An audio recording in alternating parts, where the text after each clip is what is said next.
All right, let me welcome in Vikas Khemani and Apurva Prasad joining us this morning to discuss some of those big questions when it comes to IT and whether or not, those earnings will be in line and how we see the performance stacking up across the tiers of IT stocks. Vikas, good morning. Most of the IT names, whether they be the heavyweights as well as mid-caps, are record high levels, continuing to see outperformance. Will incremental returns from here be led on earnings or on PE expansion? What's your take? I think it really depends on the time horizon you're looking at. If you are looking at a 3-4 year time horizon, I think still re-rating is certainly a combination of both. Earnings growth obviously is very expected to be very robust, and that earnings growth will lead to further re-rating.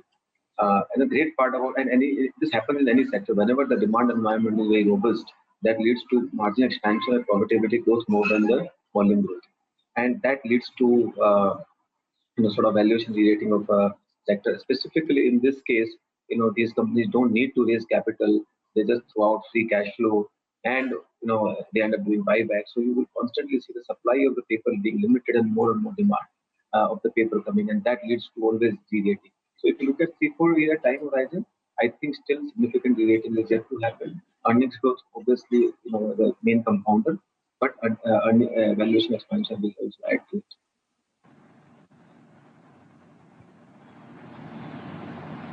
Sure. Apurva, in terms of the tech cycle and the TCS CEO, in fact, talking about how this is going to be the first phase in a multi-year cycle, what do you feel is going to be the duration of this? We were just talking about longevity and the kind of strength this rally has. What do you feel we could, hope to see over the next few years? Sure. Thanks for having me. So I think, yes, it is a multi-year cycle that we are looking at. So if you have to look at what some of the competitors have also said, so for example, if I have to quote Accenture, what they have called out that the 10-year roadmap to cloud migration has got compressed to about 5 years. That's the kind of acceleration in terms of cloud migration that's really taking place. So there are three broader tailwinds that are favoring the sector. Number one being the priority of spending on tech by enterprises versus spending on other areas. I think that's gone up significantly post the pandemic. So I think that is something which is happening. Secondly is the whole cycle, like I mentioned, the cloud migration cycle. Those timelines have got compressed in a much bigger way. What does that translate into? If you look at the kind of incremental absolute growth in revenues for the next 2 years for the sector, that's going to exceed what you added for the last 4 years in absolute terms. So that's what I mean by the kind of acceleration that we're looking at. So very major industry tailwinds, 3 to 5 year type of secular growth support that we are seeing from that. And apart from that, there is good longevity of growth visibility. So I think that adds to the overall predictability factor, apart from the kind of cash flows that they generate and the strong governance standards which are there with the companies.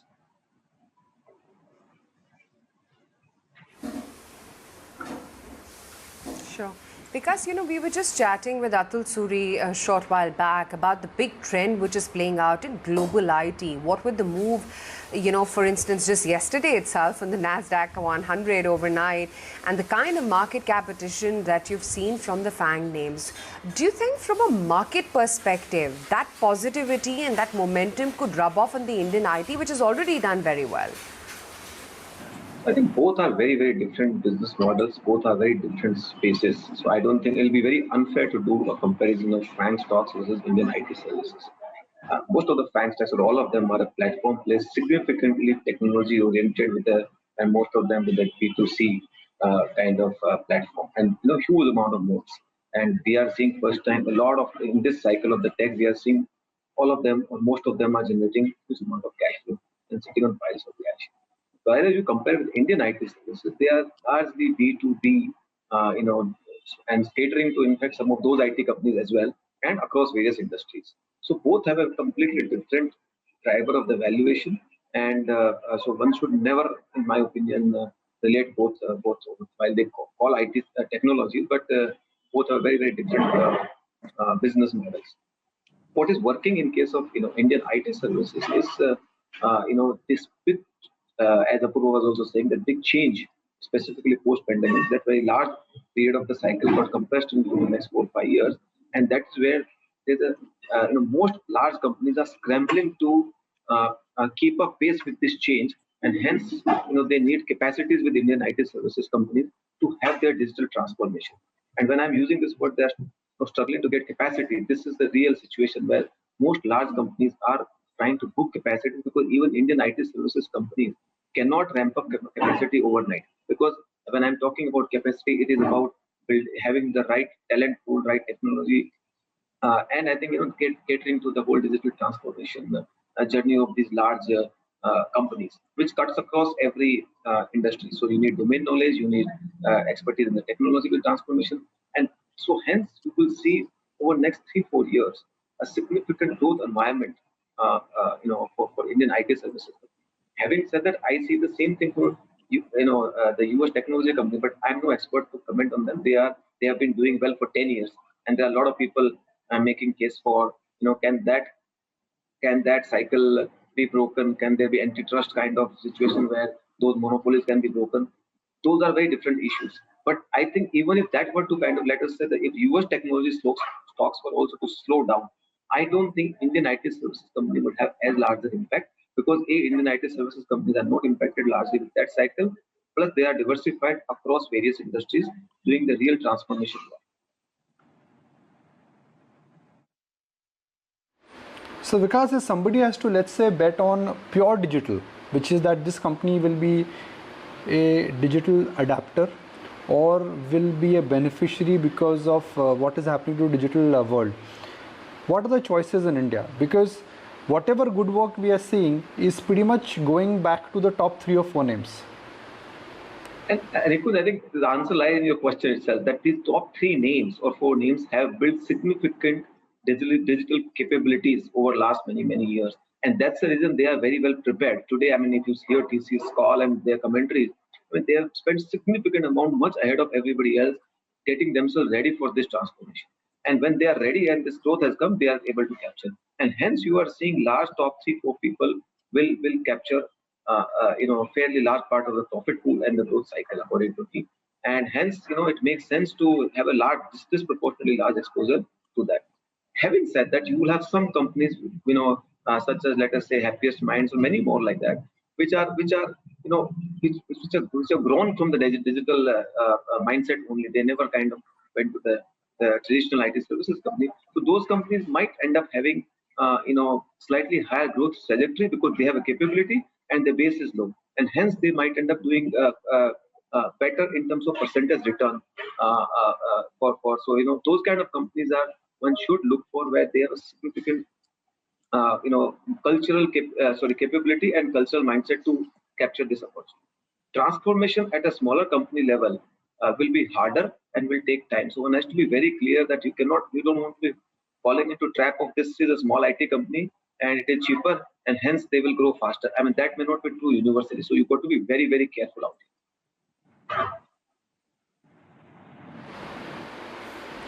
Apurva, what is the yardstick to understand valuations for these companies? I mean, TCS is not trading at a P multiple of 15-16 times. Even an underperformer like Tech Mahindra has seen a huge uptick in its P multiples.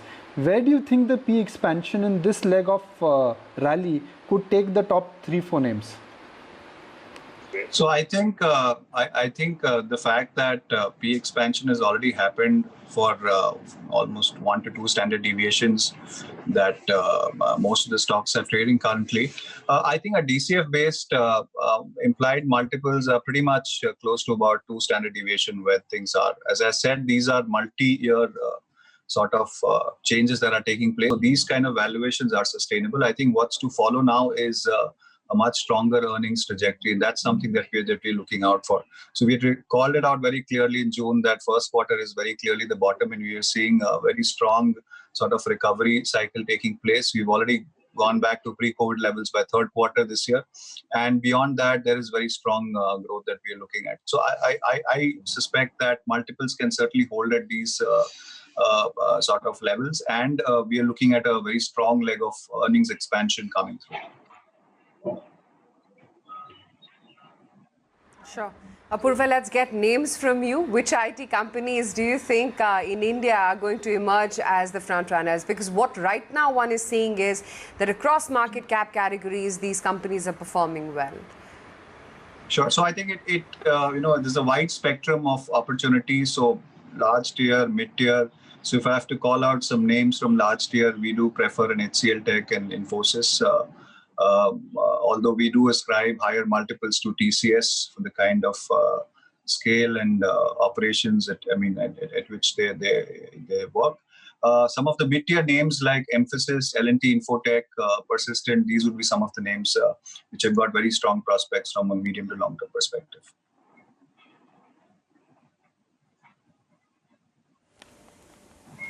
Okay, fair enough.